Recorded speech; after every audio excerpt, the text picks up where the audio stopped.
Hello বন্ধুরা, সবাই কেমন আছো? বন্ধুরা, আজকেও চলে এসেছি নতুন আরেকটা রেসিপি নিয়ে। তো আজ আমি তরকারি করে দেখাবো, একদম সাদামাটা একটা রেসিপি। তো আমি এখানে লাউয়ের ডগা আর আলু দিয়ে কই মাছ দিয়ে রান্না করে দেখাবো। তো প্রথমে দেখো, একটা প্যান বসিয়ে দিয়েছি, তেজপাতা আর এখানে পেঁয়াজ রসুন অনেকগুলো দিয়ে দিয়েছি। দিয়ে দেবো এখানে কাঁচামরিচ, এগুলো দিয়ে আমি কিছু সময় ভেজে নেব। আর হ্যাঁ বন্ধুরা, আমি এখানে রাঁধুনি দিয়েছি, বাট একটা কথা আছে, এখানে যারা রাঁধুনি খাও না বা যাদের ঘরে নেই তারা কিন্তু এখানে জিরাটা দিতে পারো। অনেক মানুষ কিন্তু রাঁধুনির জিনিসটা চেনেই না।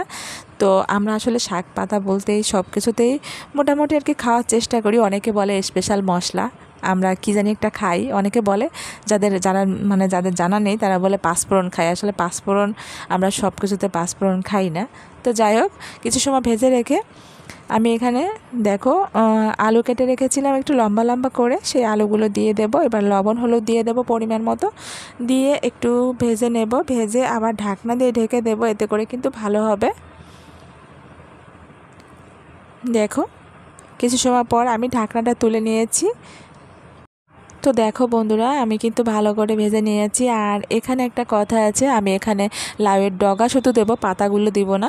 মানে পাতাগুলো আমি রেখে দিয়েছি জাস্ট এখানে রাতে সিদ্ধ খাওয়ার জন্য, লাউ পাতায় কই মাছ সিদ্ধ, এ কারণে লাউয়ের ডগা দিয়ে করছি। আর লাউয়ের ডগাগুলো আমি আগে থেকে দিয়ে দিচ্ছি।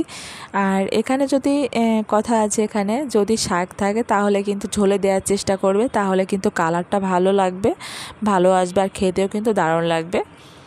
তো যাই হোক, আমি এখানে একসাথে করেই দিয়ে দিয়েছি। আর এখানে ঝোল দিয়ে দেব, দেখো জল দিয়ে দেব আর কি। জল দিয়ে দেখো, যেহেতু আলু কুক হতে একটু সময় লাগবে, এ কারণে ঝোলটা একটু বেশি করে দিয়েছি আর কি, জলটা মোটামুটি আর কি, অতটাও বেশি না।